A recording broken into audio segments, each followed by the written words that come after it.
I don't have to say shit. I don't have to say anything. Did you shoot that gun? Where did you shoot it? When a crime has been committed... Did he hit her in the face?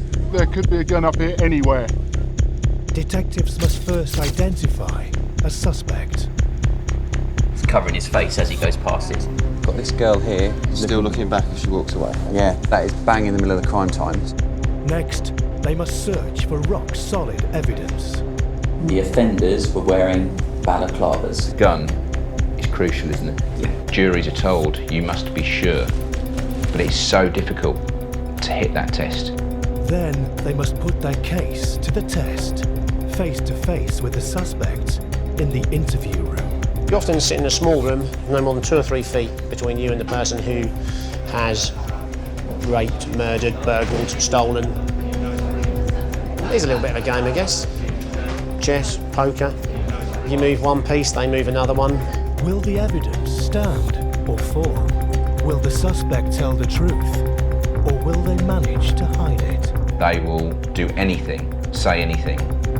We are lied to frequently. They can muddy the waters in any way they want. This time, detectives face a man suspected of causing a serious brain injury with a single blow. The victim states you've approached him and for no reason you've hit him in the head. Were you intending for that to happen, for him to be knocked out? And a man suspected of a street robbery.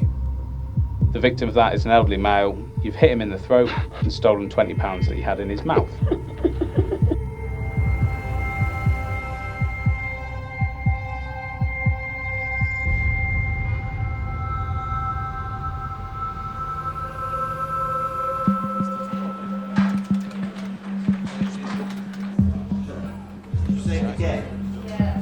Detectives are investigating a horrific assault.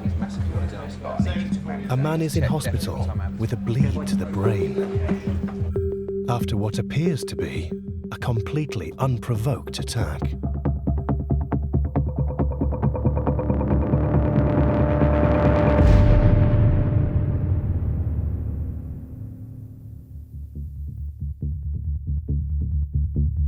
Norfolk Police Emergency, go ahead, caller. I'm calling from the critical care desk about this patient who's apparently been assaulted today.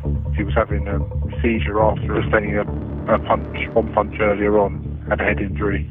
So I'm guessing it was his friend that called, saying he was fitting, and he's got potentially life-changing injuries.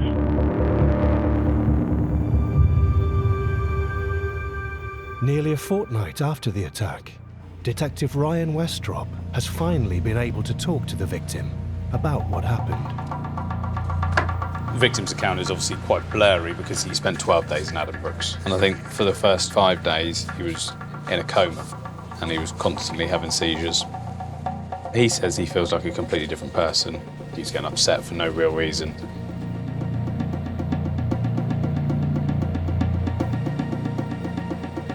In his opinion, it's completely changed his life.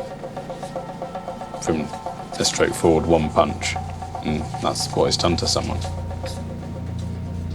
And he said he was completely innocent, like, he doesn't even know who this person was. He was as an associate of the other person that ran off. He remembers someone shouting Harry, and then basically that's all he remembers. He remembers being hit. He thought he was then being kicked in the head. And the next memory he's got is waking up in hospital. Obviously, you want to get a good result every time for everyone, but that's not always possible if the evidence doesn't allow it. But when someone has been impacted like this and they do support, then that drives you on to try and get them justice. The other people present at the scene of the attack either cannot or will not identify the suspect. So Ryan must rely on other evidence. So we're now going to the location where the victim was assaulted. I just want to plot it out myself, really, just to see if I can actually see what's gone on, because no witness is forthcoming with actual information. So now I'm just going to open the search a little bit wider and see if there's any more CCTV nearby. CCTV for a job like this is crucial. this particular area is quite well known for drug use and drug dealing, and often with drug use and drug dealing it sort of goes hand in hand with violent crimes. This is where it's happened. I believe the victims have come across from the alleyway straight over the road, so I'm just going to have a wander that way. It looks like suspects have come out of the pub. Pub is now closed.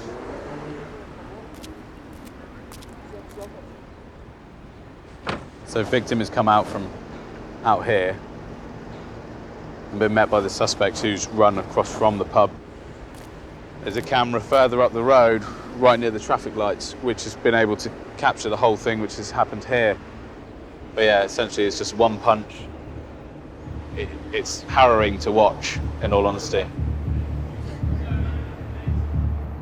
The CCTV footage they have so far doesn't identify a suspect. So Ryan must find another source.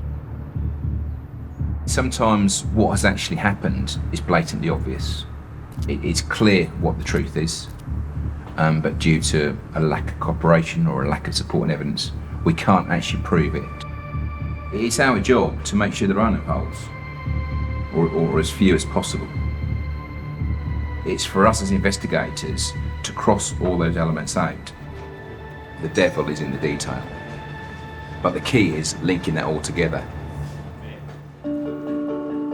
The Blueberry pub shut down shortly after the attack, but Ryan has obtained the interior CCTV footage. Detectives recognise a lot of faces, and there is one that stands out. I've known Harry Beaston throughout my police career. I can quite comfortably say I recognise him. He's well known, regularly in trouble. From even when he was younger, like a child and teenager, he's always had involvement with police, involved in the drug world. I don't think he's fearful of the outcomes of what the police or the court systems can do. He just carries on as he is.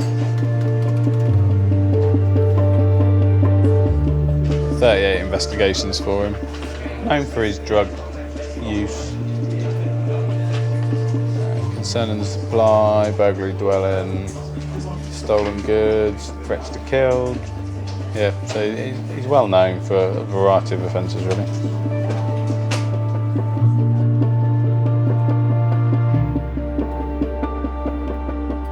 Ryan's identification makes Harry Beaston suspect number one.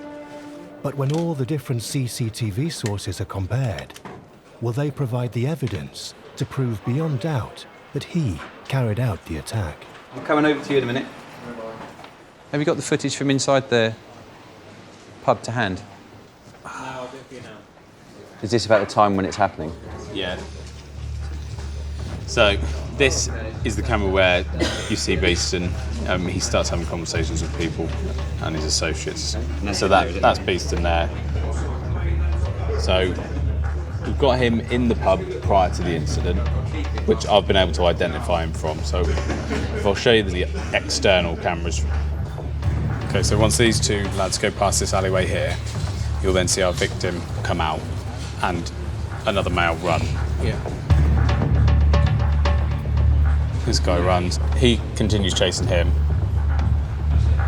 This is who I believe to be Beaston. Whoa. Punches him once, walks off. This lad comes into shot. That's Beaston picking him up. Beaston's picking him up. As you can see, he's completely out of it. It's like a drag him to his feet. Yeah, they try and get him up. But you can see from his legs, he's completely still out cold. Yeah. But now he starts to come round and starts moving. They're like happy that he's not dead, basically. So this is going to be after the incident, and you have the people start coming back in. So you can see he's got the motif on his top there. Yeah.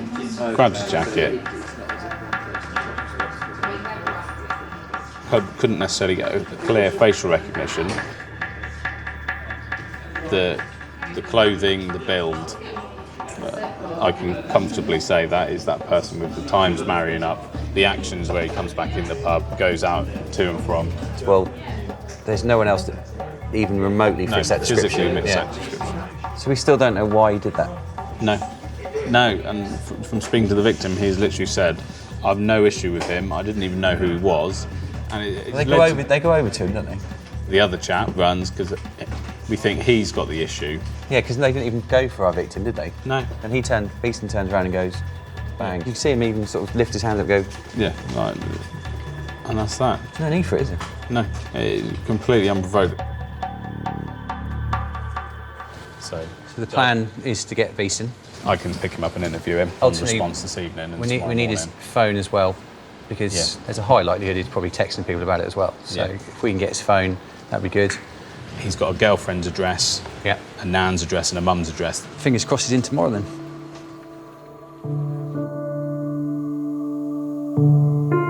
Harry Beaston may be suspect number one. But first, the police need to find him.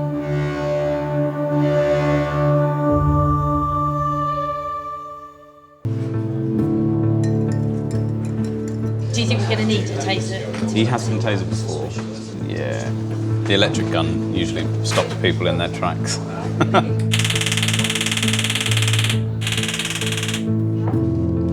Now, detectives want to put Beaston under arrest. They'll target the homes of associates and family. A couple of officers made me aware that they've had to call code zeros when trying to arrest him, which is sort of officer in danger. So I think he's certainly got the capability of being a bit of a handful if he wants to be. And I've seen the CCTV and he looks like he throws a very good right hook.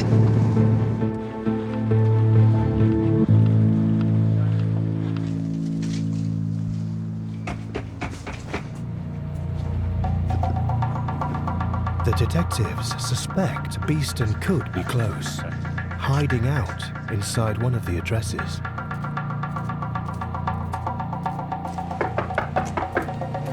Is there any chance we could just pop in just to have a look, make sure he's not here? There's probably a wall he could hop over, but...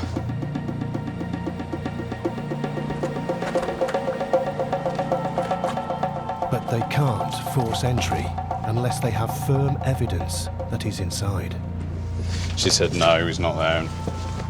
But... There's not enough to believe he's in there. Once every address has been tried, Harry Beaston will know he's wanted. That may make him much harder to catch.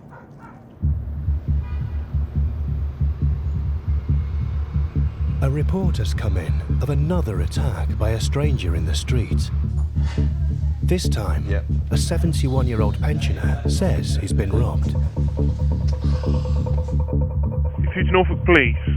I just went in West Earlham Bookmakers, and as I walked up, there was a chap came out and got on this green racing bike. Right. I put a £20 note in my mouth, and as he come past me, he chopped me in the neck and whipped the £20 note out of my mouth. So when you say chopped you in the neck, what do you mean? Well, you know, like a karate chop. This has been reported as a robbery. We take it very seriously. It's not a big sum of money, but nevertheless, a robbery is a nasty offence.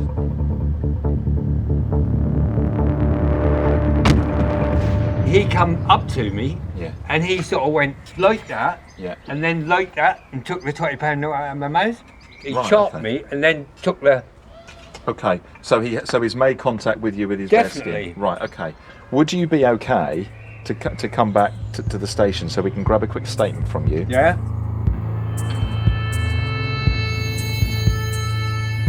According to the best of your memory, what time did this happen?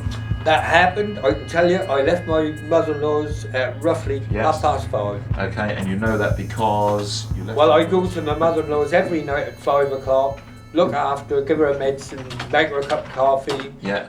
I've done that for 2 years and more.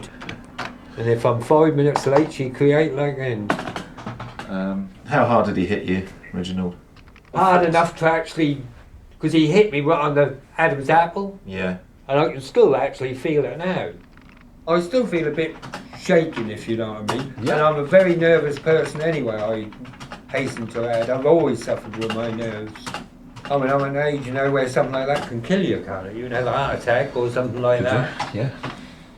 Describe the person that robbed you. Well, he was black to start with, and I would put him down as about 5'8". Yeah. And he was like slim, I'd say slim. He wasn't stocky or anything like that. Okay. Did you see his hair at all? No, he had a baseball cap on. Excellent. Did you see anything that would make you remember him, like any marks, scars, tattoos, earrings, piercings? No. No. Fantastic. The detectives have a CCTV image of a customer who was in the betting shop just before the incident on the pavement outside. Do you want to come and take a look at this image? So this has come from Bedford. Does that fit with the description? Yeah, well, he said blue baseball cap with a small rim. The trawl through the images. Yeah. Once again, the detectives recognise the suspect's face, but this time, the name is harder to pin down. I reckon it was about 3 years ago. A load of lads dealing some drugs. I think it was Charles Square, and it all kicked off and went very wrong. And that fella looked very much like one of them. I can't say for sure. One of those males looked very similar to that geezer there. He's an IC3 male, 5'8". He refused all details to me. It's really frustrating. Dave Block will circulate the image in the hope that someone within the force can identify the suspect.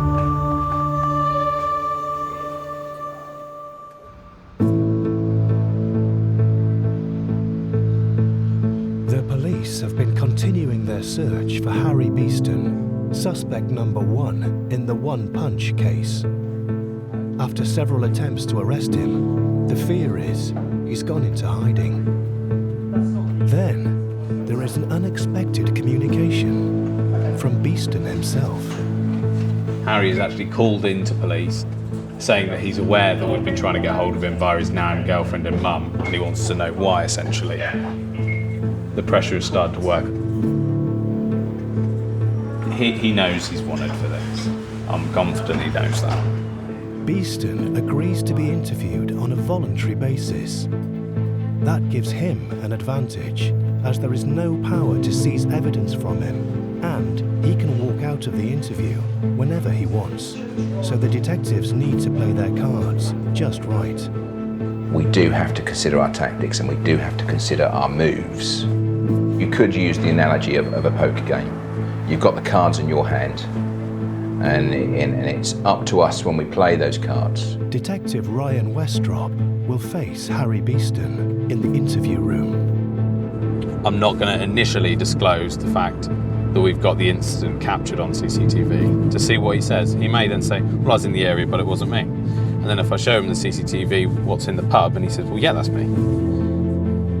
That will then lead on to when I then show him the other CCTV and say, well, you've identified that person as being yourself. And that person has then done that. What have you got to say about that? Yeah, it's Ryan from CID. Yeah, you alright? Yeah, good time.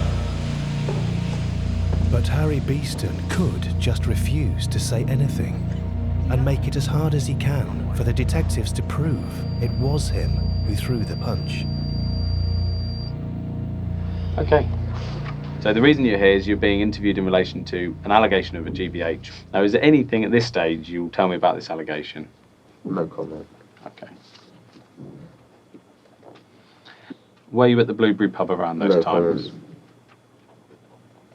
Do you go to that location very often? Comment.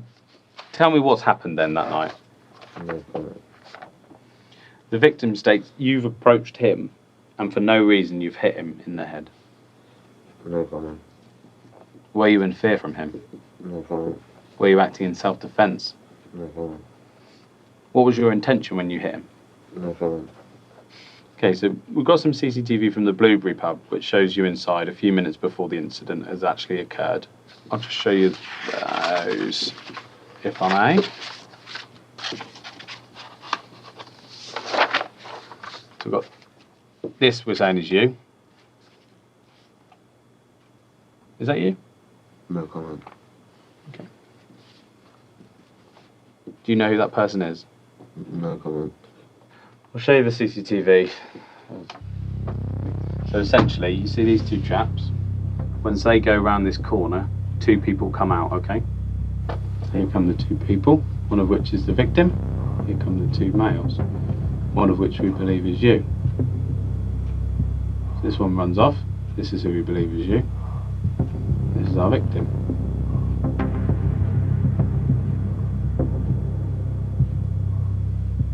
Can you tell me about that, Harry? No comment. It looks like you're trying to make things better. Looks like you're trying to help him. Is that what you're trying to do, Harry? No comment.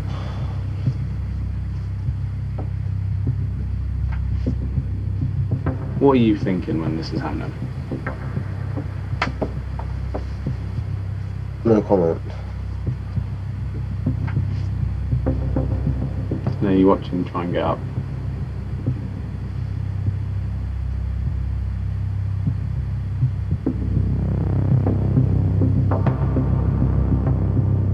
Obviously you've chosen to go no comment. That's 100% your right. It's what you've been advised to do, and I appreciate that. If you want me to go over for anything else, I certainly will. I know if this is alleged against me, I would probably be saying why I've done that or why I've not done it. If it's not you, tell me why it's not you. We've got it wrong. That would be no comment. my thing. No comment.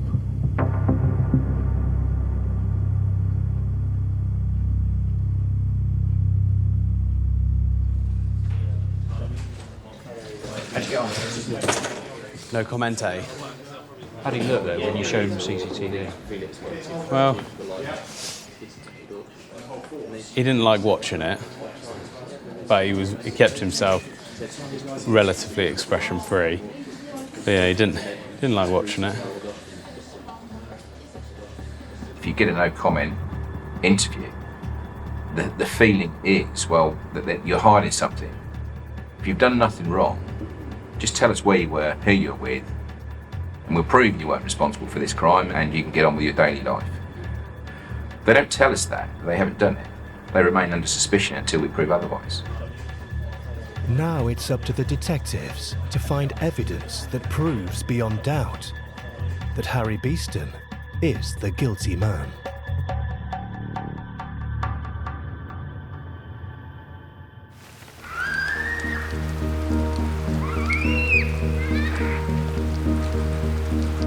Detectives have been trying to identify a suspect for an alleged street robbery carried out against a 71-year-old man. And now there's a breakthrough.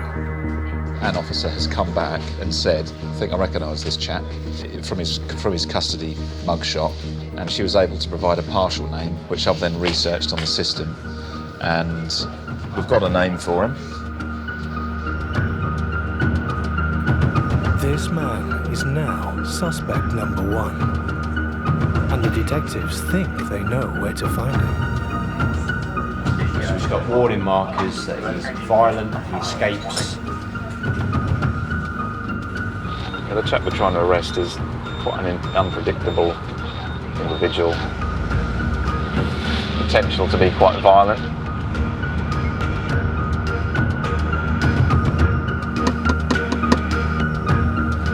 He's a black male, about 5'8", 5'9", medium build. He's got fairly sort of small athletic. Hello, police, anyone in? There's intel as recent as December that puts him here to press. Hello, blimey. I'll slide to the door, you do the front. There appears to be no sign of the suspect. Hello mate, I think it's going to be a stand down very, very shortly, and he ain't there. But I'm just waiting for confirmation of that. Suddenly, there is movement at the front of the house. Quebec White Football got a runner towards Earlham Green Lane.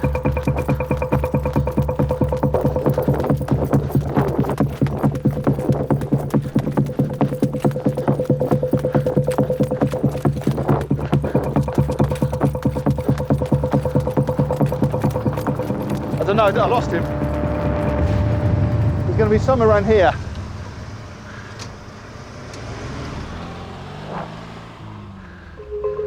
It's going to be in the area of Earlham Grove. I think it's probably going to be garden hopping, somewhere in the area of Earlham Grove.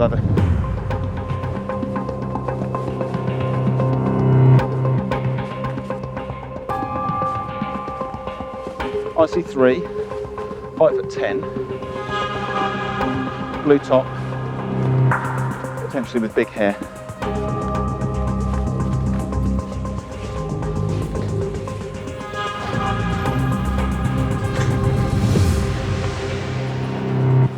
Just taking the piss, isn't he, to be fair? He's a flight risk, he's a massive flight risk, isn't he? He's done a runner from you today, successfully. Got one. The suspect escaped this time, but the detectives at least now know where he can be found, and they will be back.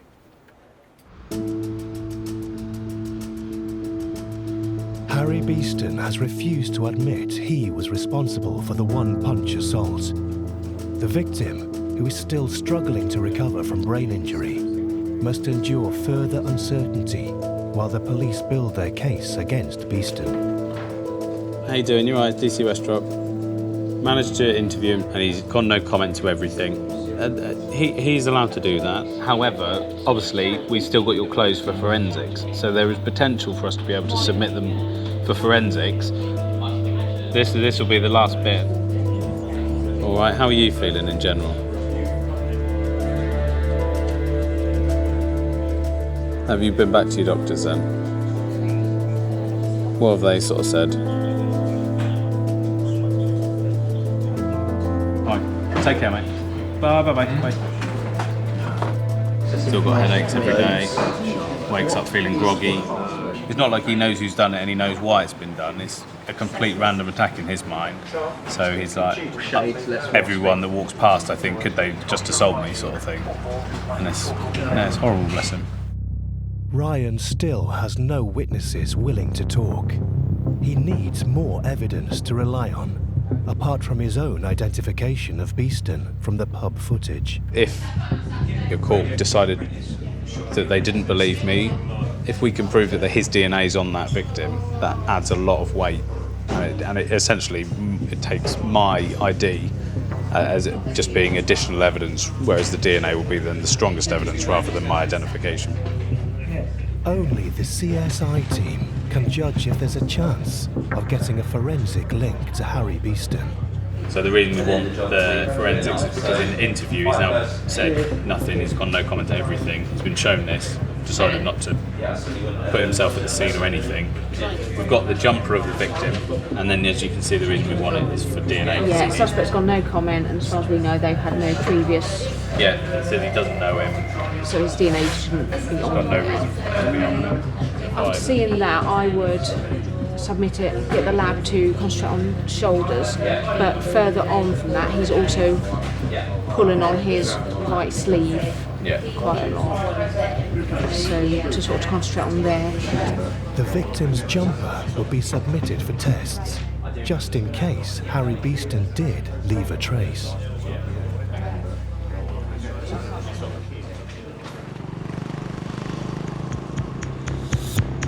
One day after the robbery suspect did a runner, the detectives are back on his trail.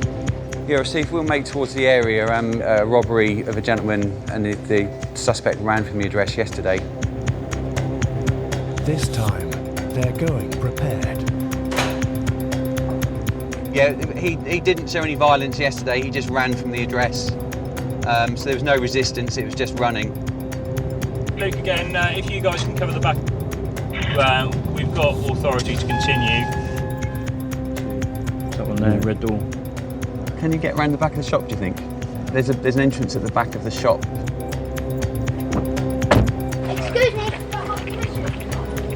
Is it alright if you split up? So if one of you stay, try and get over that way and one go that way? If he's going to leg it, he'll leg it down that back way, so. Right, someone stay at the front.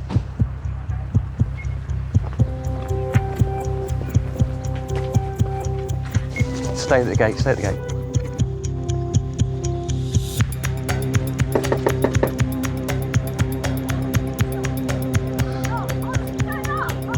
I can hear shouting inside. If the detectives have good reason to believe the suspect is inside, this time they would have the right to force entry. I think he's in there. We need to speak to you about a robbery.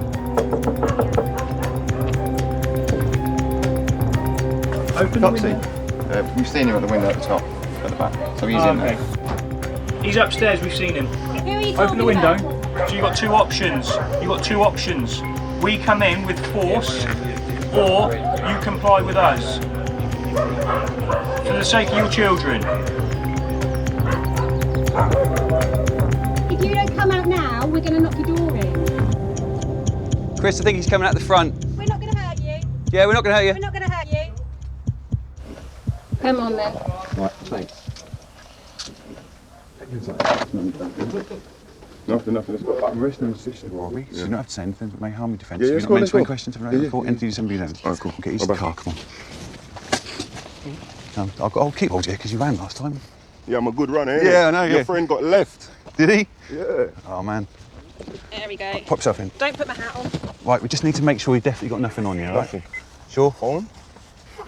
Nothing inside. Let's go, man. Stop being like silly, man. Let's go. Stop being silly, my fucking head. All right. Quebec 90. Quebec 90, go ahead.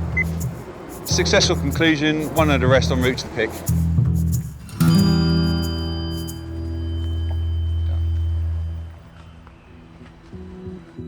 The detectives must soon confront the suspect in the interview room. But they still lack a crucial piece of evidence. Is there enough? We can put him in the shop, we can put him in the area potentially, but can we link him to actually being the one who actually done the robbery? See what we've got. We need to get the CCTV. Yeah, we'll have to wait and see what he said. He may admit being in the shop but denying the robbery. So we need that footage. Whether or not the footage clearly shows the karate chop described by the victim could alter the course of the whole case.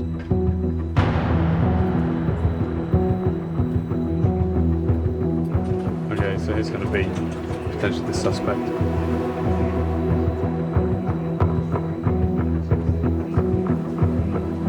What it appears like, you can see his arm raise up, so you can't quite capture what's actually happened. Do you see him go for the jugular? No. You see his arm go up like that. And take You don't see him. only one action. Yeah, you don't physically see him strike his neck, but you see his arm leave the handlebar and go one up. action and off. Yeah. You can see his arm raise up, so you can't quite capture what's actually happened. But you immediately see the victim turn and look at him in that direction, and it stops him in his tracks. Unlike the one-punch case, the contact between the suspect and the victim happens just off-screen. So if the suspect claims he didn't use force, or even that he didn't steal the money, it will be much harder for the detectives to prove their case.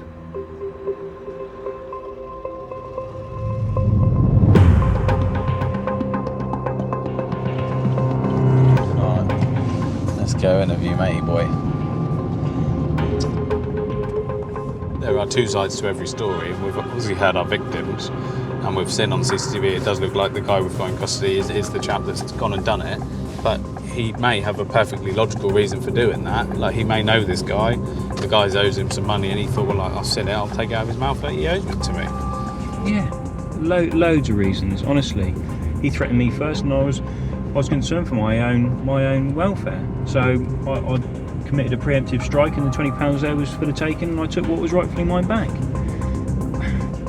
You know, the world's your oysters with excuses, but it's up to us to prove or disprove those.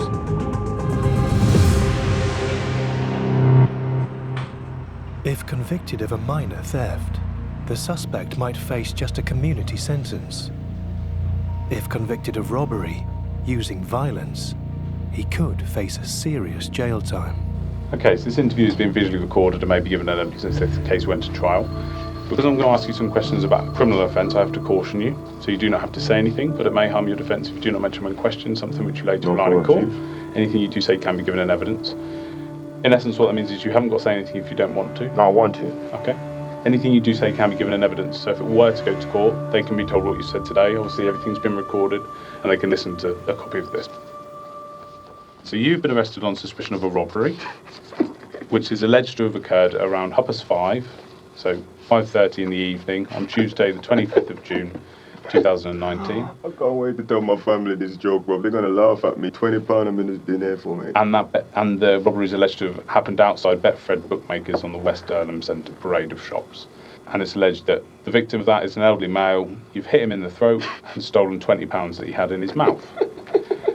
Now, is there anything at this stage you wish to tell us about this? I want to tell you. Well, I got some money, right? I went to the cash point first, took some money out, went to the bookies. Went in Bedford, played. I lost 200 and something pounds, so call it nearly £300, right? Angry at my head, I come up with my back, I push my bike outside, I jumped on my bike. Same time I jumped on my bike, I see some guy walking up this way. He had a £20 note in his hand, mouth like this. So I rode on my bike, and just rode off. That is all I've done, and that's all I've got to say in this interview. And I was wrong for taking the guy's £20 out of his mouth, and I'm so stupid, and when my family hear about this, they're gonna laugh at me. That's all I've got to say. Yes, I did. But why would I need to hit somebody and need to do... No, come on, man. Stop putting more stuff on me, man. Don't frame me. I'm not a framer. No. I'm not a framer. I'm a guy... I'm not trying to frame you. No, not you. You're doing your job. He's doing his job. You're doing your job. I'm just saying in general. Yeah. I'm not a joker, man. I do with bigger crimes than that. That crime is too small to be putting on me. You know what I'm trying to say to you, boss? I left crime alone. I'm doing better. I'm working, and that's all I'm doing. Okay. You know what I'm saying to you, boss? I did take the guy's £20 out of his mouth. That's all I got to say. Okay. So he said you caught him in the throat like that and then took his money. You're saying you've simply What's the ridden past speed? him and grabbed How it. you got cameras. There's cameras because you have to go and rewind that camera. Well, how can you ride at that speed and do so much stuff in so much stuff? And I'm riding a racer bike. It's not a normal bicycle, it's a racer. Okay. Well, I just have to clarify because he's obviously said he has been struck in the throat. That's all. Yeah, no problem, yeah. Why did you do it then? I lost my money in the bookies. Okay. I felt like I was angry. Not angry with anything. I just rolled out the bookie thing. I need to go and buy some food, and I just went and done it. Yeah. I'm really sorry for even taking his £20 out of his mouth. I shouldn't. I lowered my standard. I get £1,800 every single month for my pay, so taking £20 is soft. I just saw the guy with his £20 in his mouth, easy opportunities, and I just took the £20, and I'm very sorry about that. If I have to pay £200 to him or £300, I would do it, but I'm very sorry, and I didn't have to touch no one to get the £20, so that's what I've got to say. Fair enough. Is there anything you want to ask or clarify? Well, all I can say, I'm really sorry though, man, to took his £20 out of his mouth. But I'm really sorry though.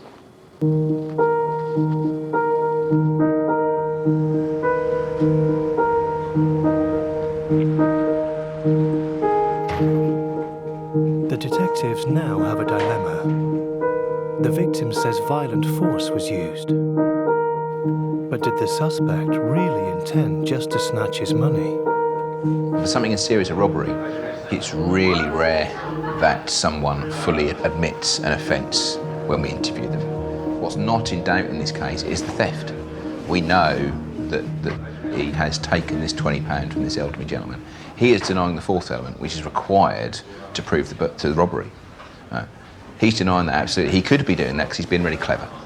Or we have to consider the possibility that he's telling the truth. The CCTV shows the victim off camera. Have you got it? I'll show you this. I've got it on the tablet. Oh, come on. In an interview, I said, is there any chance you could have brushed his face when you did it? He said, no, categorically. I grabbed the note and cycled. I didn't touch him. That's an argument. However, the CCTV doesn't... We don't see that on the CCTV. Well, the victim's quite clearly said that he struck him in the throat and took the money. Well, yeah, we've got to weigh up who's going to lie. Is the guy going to lie and sort of minimise his robbery to a theft? He's already admitted he's done great. Yeah, or is the old boy going to lie who's had his money stolen and is good character? The The detectives will put forward all the evidence for and against the suspect, then leave it to the Crown Prosecution Service to decide what charges he should face. The betting shop victim at least was uninjured, but in Harry Beaston's case, the consequences of a single blow could be far more serious, and Beaston could face a long stretch in jail if the evidence against him is strong enough. The detectives do have new evidence. An eyewitness is now willing to state that he saw Beaston at the scene of the assault.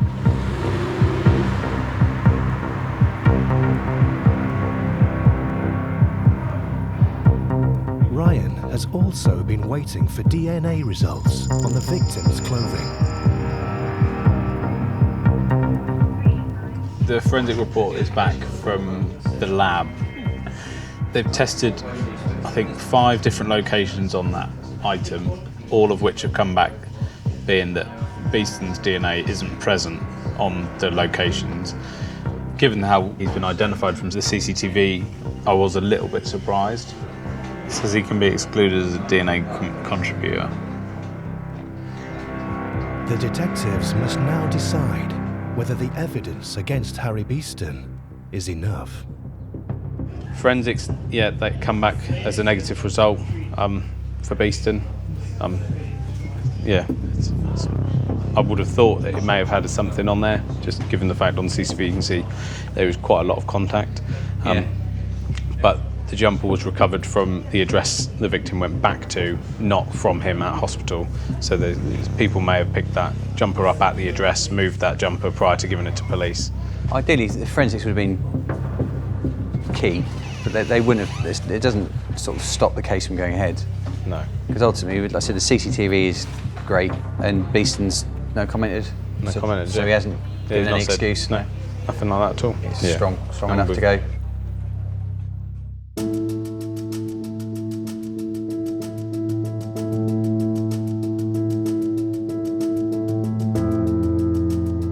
It all depends on how it goes at court, but I would imagine he would get a custodial sentence for it rather than anything else, given the impact it has had on the victim. This victim could well have died. You have to take responsibility of what you've done.